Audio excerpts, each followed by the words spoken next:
Du coup, tu le disais, donc tu l'as dit dans ton discours que c'était quelque chose qui pouvait beaucoup aider les praticiens. En tout cas, là, plus particulièrement, c'était les chamans.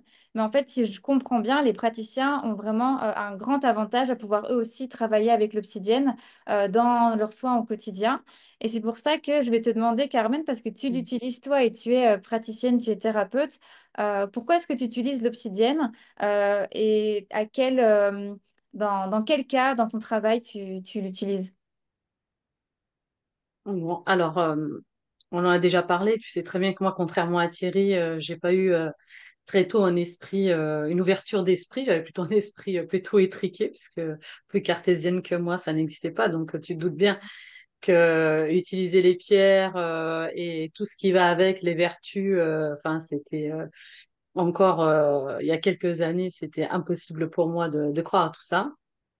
Toujours est-il que effectivement j'ai commencé à utiliser la lithothérapie et dans ma pratique, je privilégie toujours les choses les plus naturelles possibles aujourd'hui et celles qui ont le plus éthique possible et qui correspondent à mes valeurs.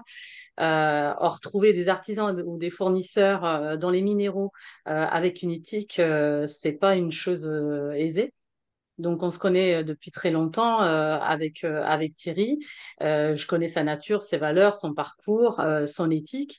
Et lorsque j'ai découvert qu'il proposait des obsidiennes, j'ai voulu tester ces obsidiennes.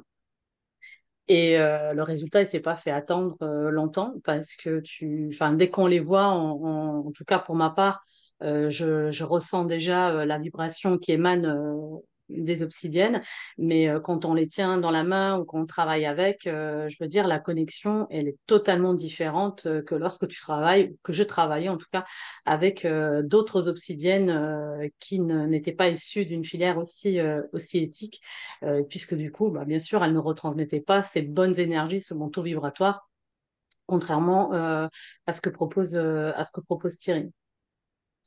Et donc, pour répondre à ta question, et ça va rejoindre un peu le discours de Thierry, je vais m'appuyer sur ce qu'a dit en fait deux vétérinaires qui pratiquent également les approches naturelles pour animaux et qui disent la chose suivante sur les minéraux, mais c'est valable enfin, pour tous les minéraux, y compris pour l'obsidienne, à partir du moment euh, que ça vibre de bonnes énergies. Euh, Ils disent que, comme tous les êtres vivants, donc il s'appelle le cristal, mais c'est le minéral, il véhicule et se comporte comme ce qu'on appelle un émetteur-récepteur puisqu'il absorbe l'énergie vibratoire de son environnement, il va la stocker et il va la redistribuer ensuite. En touchant simplement les minéraux ou en les portant sur soi, le corps va capter donc l'énergie qu'ils émettent. Et chaque minéral a sa propre onde vibratoire. Il transmet son rayonnement d'onde jusqu'au centre des cellules pour les régénérer. Et il transmet aussi à l'organisme des minéraux, des oligoéléments qu'il contient, ainsi que son onde de couleur. C'est la raison pour laquelle j'utilise les obsidiennes proposées par Thierry en chromothérapie également, en soins en chromothérapie. Euh, Ils disent également que les pierres favorisent des réactions enzymatiques sans lesquelles le corps ne pourrait pas fonctionner correctement. Et en fonction des besoins, elles harmonisent l'organisme, elles le purifient, elles le stimulent. Et moi, je rajouterais même qu'elles le protègent également.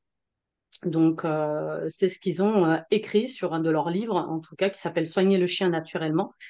Et c'est quelque chose que je partage complètement par rapport à l'expérience que j'ai aujourd'hui avec les animaux, mais également avec l'humain. Donc aujourd'hui, dans ta pratique et dans tes soins, tu l'utilises au quotidien, en fait, l'obsidienne, et tu as vraiment vu un avant-après de tes soins avant l'obsidienne, et maintenant, Mm. aujourd'hui, que tu l'utilises au quotidien. Oui, tout à fait. Et puis même moi, dans ma connexion à moi, c'est-à-dire que je pratique des rituels et des soins chamaniques. L'obsidienne fait partie de mes pierres totems. Lorsque je fais du recouvrement d'âme, le minéral que j'utilise, c'est l'obsidienne. C'est un obélisque que j'ai derrière moi. C'est un obélisque en obsidienne qui me permet donc, lors d'un voyage chamanique, de faire du recouvrement d'âme. Super. Mais c'est a l'air vraiment. Elle a l'air très forte, cette obsidienne. Alors, je pense que bon, les personnes derrière l'écran ne le verront pas. Mais en tout cas, je la ressens beaucoup, alors que j'en ai même pas chez moi. Mais j'ai l'impression que votre obsidienne, en tout cas, son énergie vient jusqu'à moi, en tout cas. Justement, on va parler des influences négatives et l'obsidienne. Alors, Thierry, tu avais envie de nous parler que l'obsidienne, elle va aussi. Mais tu en as parlé au tout début de cette vidéo avait cette capacité à faire barrière énergétique et à nous protéger des influences négatives qu'on peut avoir. Parce que comme tu l'as si bien dit, dans le monde énergétique invisible, c'est pareil que dans le monde matériel, il y a du bien et du moins bien, et l'obsidienne peut nous aider à nous protéger. Est-ce que tu peux nous en dire plus? Alors, déjà, ce qu'il faut rappeler, c'est que tout ça, c'est des croyances amérindiennes qui viennent jusqu'à nous. Donc après, nous aussi, on crée nos propres croyances et souvent, en fait, c'est avec l'expérience qu'on va s'apercevoir que des fois, c'est pas tant que des croyances que ça, mais c'est vraiment après quelque chose de, je dirais, qui est propre à soi-même. Il y a des gens qui sont sensibles et qui vont être capables de percevoir que les anciens, ils avaient raison sur beaucoup de choses. Et puis d'autres qui vont rester très cartésiens et qui vont se dire, bah non, ça c'est de la foutaise, ça c'est, voilà, ça c'est des pierres, il y a rien qui se passe comme je le pensais moi aussi avant. Et c'est vrai que au départ, donc j'entendais toujours dire cette pierre, c'est une pierre de protection. Et effectivement, donc c'est une pierre en fait qui, enfin en tout cas moi ce que j'ai pu percevoir par moi-même, parce que je pense que quand on passe par l'expérience, c'est c'est toujours mieux que la théorie. Et du coup, ben, j'ai eu dans ma vie des grandes difficultés où il a fallu que je me serve de l'obsidienne pour faire barrage un petit peu à tout ce qui était tout ce qui était en fait des mauvais passages dans ma vie, notamment quand j'étais au Maroc. J'ai vécu au Maroc pendant quasiment 4 ans. Et là-bas, bah, c'est pareil, hein, encore donc avec mon esprit occidental, je suis parti là-bas. On m'avait déjà dit, fais attention là-bas, il y a beaucoup de pratiques occultes, de magie noire, de choses comme ça. J'y croyais pas trop. Voilà, je pensais pas que je pouvais être touché par ça. Donc voilà, peut-être un côté un peu prétentieux. Je fais du yoga, je fais beaucoup de choses comme ça, ça m'arrivera pas. Et ça m'est arrivé. Voilà, ça m'est arrivé. Donc j'ai eu des gens qui m'ont fait un travail très très fort et très puissant là-bas, tellement fort que j'avais des symptômes, j'avais le cœur qui partait à 100 à l'heure, au point où je pensais que j'allais faire une crise cardiaque. Après, quand je commençais à dormir, j'étais réveillé brusquement, comme si j'étais en train d'étouffer. J'avais donc des manifestations qui se passaient dans ma maison, là-bas au Maroc, enfin des trucs incroyables. Et je ne supportais pas aussi de rester enfermé, même dans une voiture. Je pouvais pas rester enfermé plus de 10 minutes, j'étouffais. Voilà, c'est vraiment ces sensations d'étouffement. Et donc les Marocains, qui sont quand même assez habitués à tout ce genre de choses, m'ont dit, ben voilà, cherche pas, donc telle et telle personne te travaille.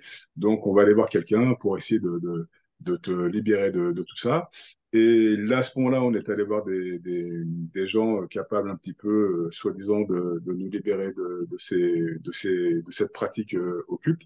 Et bah, ça fonctionnait pas trop. Donc, je me suis mis donc du coup à beaucoup travailler avec l'obsidienne. Je me suis fait comme l'enseignement que j'avais reçu au Mexique, donc c'est-à-dire des cercles, des cercles d'obsidienne où je me mettais à l'intérieur, où je faisais donc de la méditation, ce genre de choses, avec aussi une pierre dans les mains. J'avais aussi mon pendentif.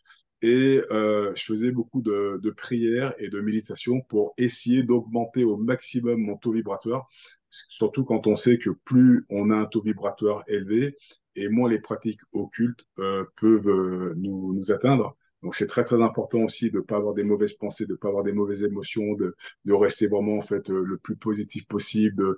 Voilà, donc j'ai fait vraiment tout un travail là-dessus. Et il m'a fallu quand même, je dirais bien plus d'une année pour arriver en fait à me sortir de tout ça. Mais je pense que sans l'obsidienne, ça aurait été beaucoup plus difficile. C'est vraiment ce qui t'a mis en fait dans la matière, vu que tu croyais pas encore vraiment à ce moment-là au monde invisible.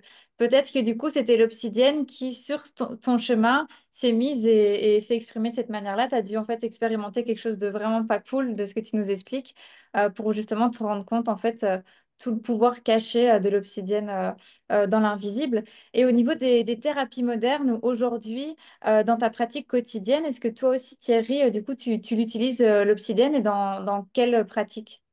Alors moi, en fait, j'utilise l'obsidienne. Comme là, par exemple, là, on est en train de faire l'interview, j'ai de l'obsidienne de partout. Voilà.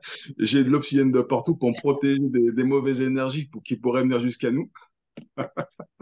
Donc voilà, j'en ai même une sur moi. Donc là, l'obsidienne, j'en ai de partout. J'ai même un cristal aussi, parce que le cristal permet d'amplifier aussi le pouvoir de l'obsidienne. Donc voilà. Donc du coup, alors moi, je respecte vraiment en fait ce qu'on m'a appris au Mexique, c'est-à-dire que les chamans vont aussi faire des soins avec des gros blocs d'obsidienne. Ils vont même placer des patients dans des endroits où c'est vraiment entouré d'obsidienne, de gros blocs d'obsidienne. Donc malheureusement, on peut pas avoir ce genre de choses chez soi parce que là, c'est en tout cas dans les valises, ce sera sacrément lourd. Mais en tout cas, comment je pratique? Ben, du coup, je pratique un petit peu comme je l'ai dit pour me protéger aussi quand j'ai fait mon travail un peu contre ces travaux occultes. C'est-à-dire que en thérapie, on peut très bien, par exemple, placer, si on a une table de massage, des obsidiennes, des galets d'obsidienne sous la table, déjà pour faire une espèce de protection, un espèce de champ électromagnétique qui va protéger l'endroit où on va travailler. Avoir aussi une obsidienne sur soi, parce que des fois, quand on fait des soins énergétiques, on peut aussi avoir des gens qui ont des très, très, très mauvaises énergies, qui sont aussi victimes de magie noire ou ce genre de choses. Et là, donc, c'est important de se protéger aussi soi-même avec l'obsidienne.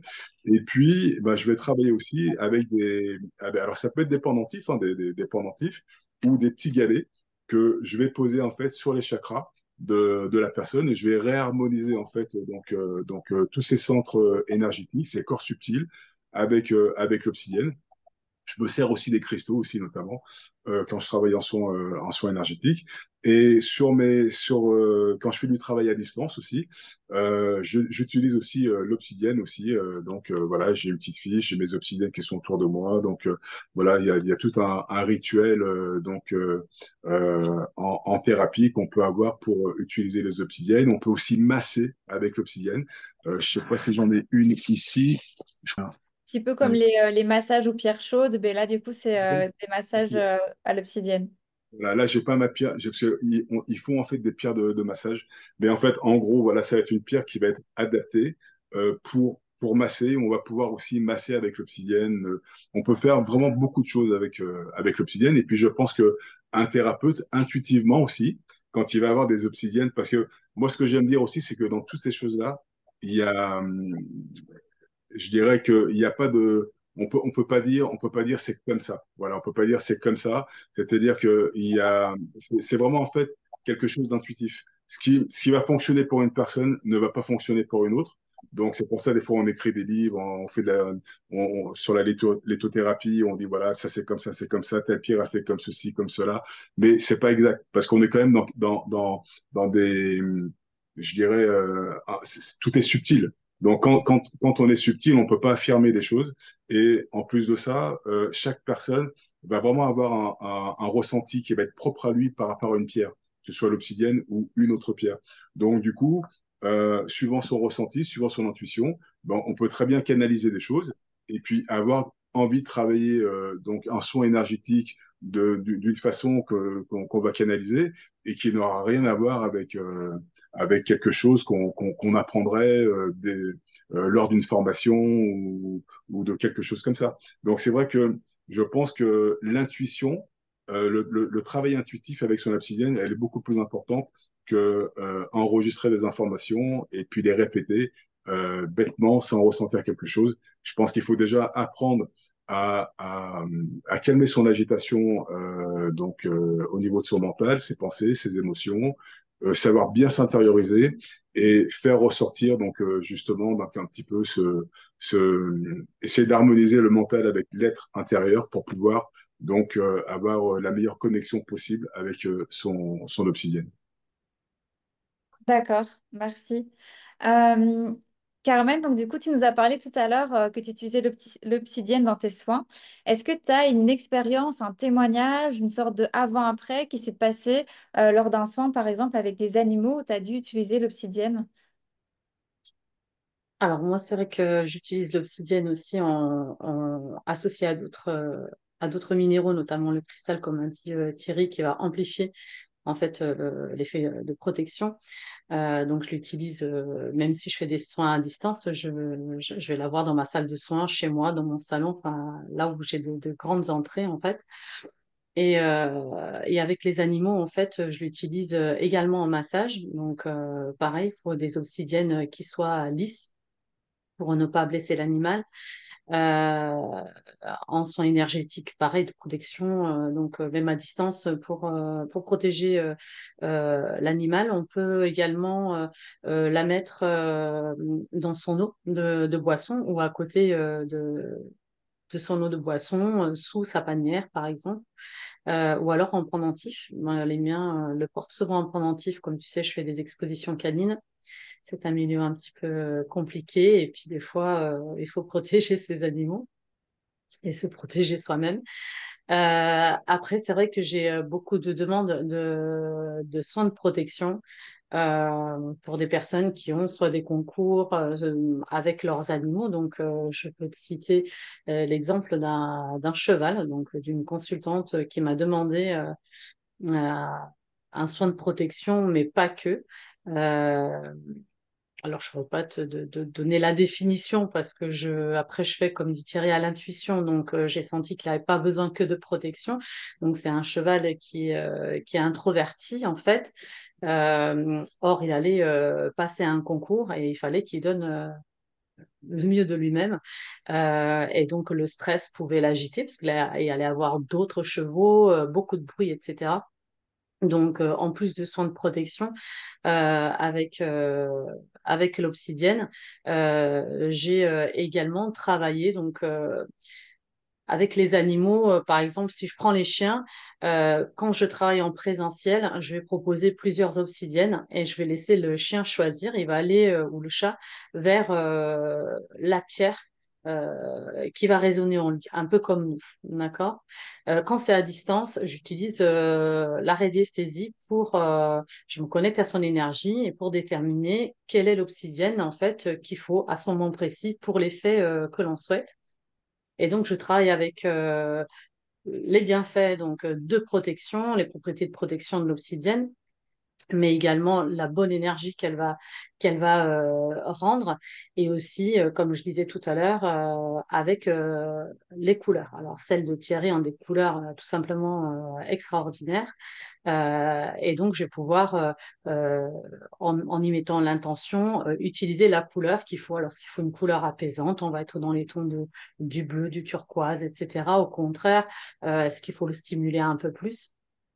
Et en fait, je fais ces soins la veille du rendez-vous pour les mettre donc en bulle de protection, aussi bien la gardienne que l'animal.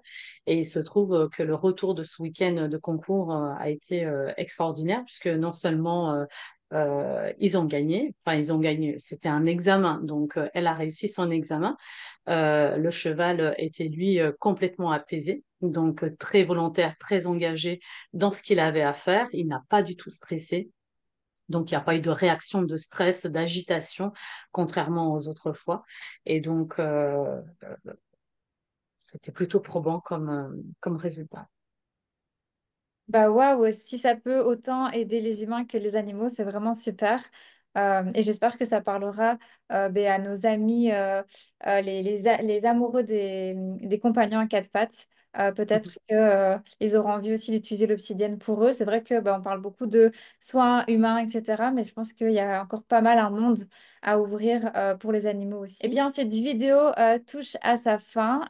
Merci Carmen, merci Thierry. Alors pour clôturer cette vidéo, j'ai deux petites questions encore à vous poser. Quels conseils vous donneriez à ceux qui souhaiteraient découvrir et utiliser l'obsidienne dans leur vie quotidienne? Peut-être pour commencer, voilà, quels conseils, imaginons quelqu'un nous regarde là ici en direct avec nous et a envie de découvrir l'obsidienne, c'est quels conseils vous aimeriez lui donner? Alors moi, le conseil que je peux donner déjà, c'est ne pas écouter toutes les croyances qui viennent de lithothérapie ou de gens qui ont fait telle et telle expérience avec l'obsidienne. Parce que comme je le disais, il y a de très très mauvaises obsidiennes et même beaucoup de minéraux qui sont vraiment pas top au niveau énergétique, vu qu'ils viennent des grandes filières de l'industrie. Donc déjà, c'est vraiment en fait c'est vraiment sa propre expérience avec une pierre. Juste un petit exemple, par exemple, des fois j'ai des gens qui me disent, voilà, il faut pas dormir avec une obsidienne, c'est pas bon, tout ça et tout. Bon, ça c'est leur croyance. Souvent, c'est les croyances qu'ils ont entendues de d'autres personnes qu'ils ont emmagasinées, donc ils en sont persuadés. Donc voilà, donc faut vraiment faire attention aux croyances. Les croyances, c'est vraiment quelque chose qui peut vraiment nous altérer en fait notre ressenti avec un minéral. Et j'ai des gens à côté qui viennent me voir, qui n'ont jamais entendu parler que l'obsidienne en fait empêchait de dormir, et qui me disent, eh ben, écoute, c'est très simple, depuis que j'ai l'obsidienne, je dors comme un bébé. Voilà, et et dans ma veille. Donc c'est pour ça, déjà, il faut vraiment faire attention aux croyances et faire vraiment sa propre expérience avec un minéral. C'est vraiment important. Oui, c'est ça, comme tu le disais tout à l'heure, c'est vraiment ce côté intuition. Connectez-vous à l'obsidienne, voyez ce que vous ressentez et ce sera ça ton conseil. Et toi, Carmen, du coup, quel conseil tu t'aimerais donner? Alors, moi, le conseil que j'aimerais donner, c'est vraiment faites attention à la filière de laquelle provient votre pierre. C'est vraiment très important. C'est l'expérience qui parle. C'est vraiment très important que le taux vibratoire soit puissant, qu'elle émane de bonnes énergies. Donc, renseignez-vous. Donc, ça ne coûte rien. Et puis, très rapidement, vous serez quand même assez surpris du résultat et puis de la qualité de la connexion ou du soin que vous pouvez, de l'énergie que vous pouvez recevoir. Et pour faire plus simple, bah, si vous avez un doute, allez chez Thierry, demandez-lui conseil, prenez ses pierres et vous verrez que ça change tout. Merci. Au niveau de votre actualité maintenant, pour terminer, est-ce que vous avez des projets assez récents, enfin, qui vont arriver là par rapport à l'Obsidienne, donc de futurs projets ou des initiatives que vous avez envie de partager, peut-être qui vont aussi avoir un intérêt pour l'audience qui nous regarde? Alors certainement des formes de cours à distance que je vais essayer un petit peu de proposer. Notamment aussi, peut-être aussi, je suis en train de voir ça avec des chamans qui sont au Mexique. Alors, pas des chamans qui ont des plumes forcément sur la tête, qui sont habillés comme nous, mais qui ont la tradition chamanique de leurs ancêtres, même si des fois ils se mettent quelques plumes. Et du coup, faire des voyages initiatiques au Mexique pour faire découvrir toute cette, on va dire, cette spiritualité mexicaine et aussi, bien sûr, l'obsidienne des chamans à travers ce voyage. Super. Et toi, Carmen, est-ce que tu as des projets futurs avec l'Obsidienne ou autre chose aussi, hein? Alors, en fait, avec Thierry, enfin, Thierry avait déjà une chaîne qui vient de renommer, puisque du coup, on va travailler ensemble sur cette chaîne-là qui s'appelle Yoshika. Donc, ils trouveront le lien sous la vidéo. Et le but de cette chaîne, donc qui à la base était pour les pratiques de Thierry, donc c'était développement personnel, euh, la gestion des émotions, etc. En fait, je vais venir rajouter les savoirs naturels que je partagerai avec lui et également des outils et des approches pour le mieux-être. Alors, on avait hésité entre bien-être et mieux-être. Je pense qu'on va rester sur le mieux-être parce qu'on fait pas mal de choses. On est déjà quelque part dans le bien-être, mais le mieux, c'est d'aller chercher le mieux-être. Donc sur cette chaîne, bien sûr, on va parler obsidienne, on va proposer des vidéos, donc des tips également d'un point de vue santé, bien-être. On va parler nutrition, on va parler phytothérapie, naturopathie, bien entendu, et toujours bah, du développement personnel également. Donc là, on est en train de voir pour pouvoir proposer des interviews avec des personnes qui vont délivrer leur expertise selon les thématiques que nous avons choisies pour démarrer prochainement. Que des belles initiatives, que des beaux projets. En tout cas, je vous souhaite qu'ils puissent aboutir comme vous le désirez et que ben, l'Obsidienne vous porte à travers ces projets Mm. aussi. Je suis bien obligée de clôturer cette vidéo à un moment donné, même si j'ai vraiment envie de rester encore avec vous. Et j'espère que les personnes aussi sont un peu déçues que cette vidéo se termine maintenant. En tout cas, je le dis à chaque fois, à chaque interview, à chaque vidéo avec des praticiens de Bioké. Maintenant que vous avez fait votre première vidéo sur la chaîne, les portes de la chaîne vous sont ouvertes une nouvelle fois et encore une nouvelle fois. Si vous avez d'autres sujets à nous partager, voilà, sachez que vous êtes toujours les bienvenus. Je mettrai tous les liens vous concernant donc dans la description de la vidéo. Et puis, ben, j'espère vous revoir très vite pour un autre sujet en tout cas. Merci beaucoup. Merci beaucoup et Merci à bientôt. Océane. À À bientôt. Merci. bientôt. Au revoir. Cette vidéo est maintenant terminée. Merci à vous de l'avoir suivie jusqu'au bout. J'espère que cette découverte de l'obsidienne du Mexique vous a plu et vous a donné envie de vous renseigner davantage. Alors, je rajouterai tous les liens importants à savoir sur Thierry et sur Carmen dans la barre de description de cette vidéo. N'hésitez vraiment pas à les contacter, que ce soit pour une simple question ou parce que vous êtes praticien et que vous avez envie d'utiliser l'obsidienne dans vos soins. Thierry se fera un plaisir de répondre à vos questions et Carmen également. Je vous dis à très bientôt pour une prochaine vidéo et comme à notre habitude, be you care.